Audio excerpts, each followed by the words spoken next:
প্রতিষ্ঠা দিবস তো মনে হচ্ছে লাস্ট আছে এবার, এরপরে সিপিএমের মতন আর কংগ্রেসের মতন দূরবীন দিয়ে দেখতে হবে। আমরা মায়ের কাছে প্রার্থনা করি যাতে বাংলার সনাতন ধর্ম বাঁচুক, বাংলায় মানুষ সনাতন ধর্মকে নিয়ে যেভাবে সারা বাংলায় সনাতন ধর্মের উপরে কিছু অসাধু শক্তি তারা সবসময় চেষ্টা করছে সনাতন ধর্ম নষ্ট করা, তাদের মুখে কালি লাগুক আগামী 2026-এ। এই দেখছেন না মন্দিরের সামনে মমতা ব্যানার্জি গল্প করছে, এরাই অসাধু শক্তি হতে পারে। মন্দিরের সামনে তো মা কালীর অস্তুতি হবে না মমতা ব্যানার্জি অস্তুতি হবে? বললাম তো, রাজ্যবাসী পশ্চিমবাংলাকে মুক্ত করবে, এই অত্যাচারী শাসক থেকে, সন্ত্রাস থেকে মুক্ত করবে, রেপিস্টদের থেকে মুক্ত করবে, পুকুর ভরাট কয়লা চোরদের থেকে মুক্ত করবে। আর 26-এ মানুষ তো ভোট দেবে, গণতান্ত্রিক পদ্ধতিতে মানুষ রায় দেবে, মানুষের রায় 26-এ নির্বাচনে বোঝা যাবে। এবং বিজেপি 20 বছরেও ওয়েস্ট বেঙ্গলে ক্ষমতায় আসতে পারবে না। হ্যাঁ, উনি হয়তো ঠিকই বলেছেন, আর কি ব্যারাকপুর সাব ডিভিশনের সবচেয়ে বড় অশুভ শক্তি হচ্ছে উনি। ওনার বিনাশ খুব তাড়াতাড়ি হয়ে গেছে গণতান্ত্রিক পদ্ধতি 24-এ, আর 26-এ বাকিটা পরিষ্কার হয়ে যাবে। উনি মানুষের থেকে এখন অনেকটা ডিটাচ হয়ে গেছেন, মানুষের সঙ্গে কোনো সম্পর্ক নেই। তার ফল তো উনি পেয়েছেন 24-এ, মানুষের সঙ্গে ওনারা এখন বর্তমানে কোনো সম্পর্ক নেই।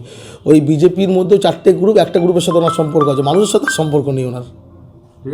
অর্জুন বাবু, রাজনৈতিক স্বার্থে আমরা কোনো মন্দিরকে কিংবা মসজিদকে ব্যবহার করি না, এটা আমাদের কাছে একটা পবিত্র স্থান।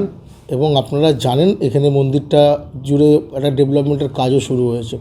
আর আমরা যারা হালিশহরের মানুষ তারা প্রতিবার যাই, ওনাকে প্রতিবার কিন্তু দেখা যায় না।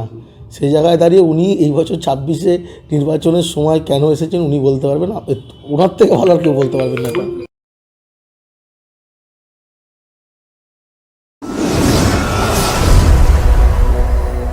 আপনারা দেখছেন বর্তমানসময়.com।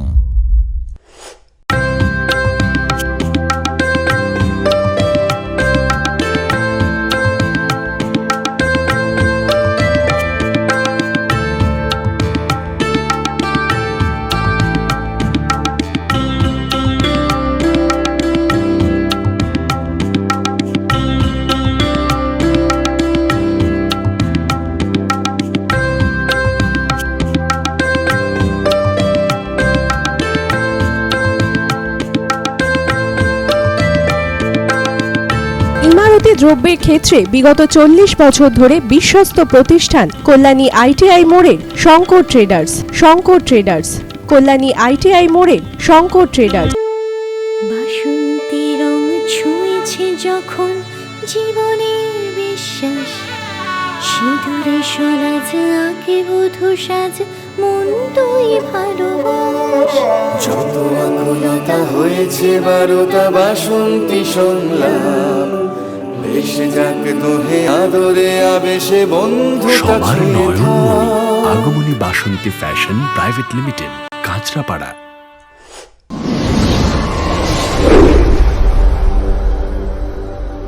You are watching বর্তমানসময়.com।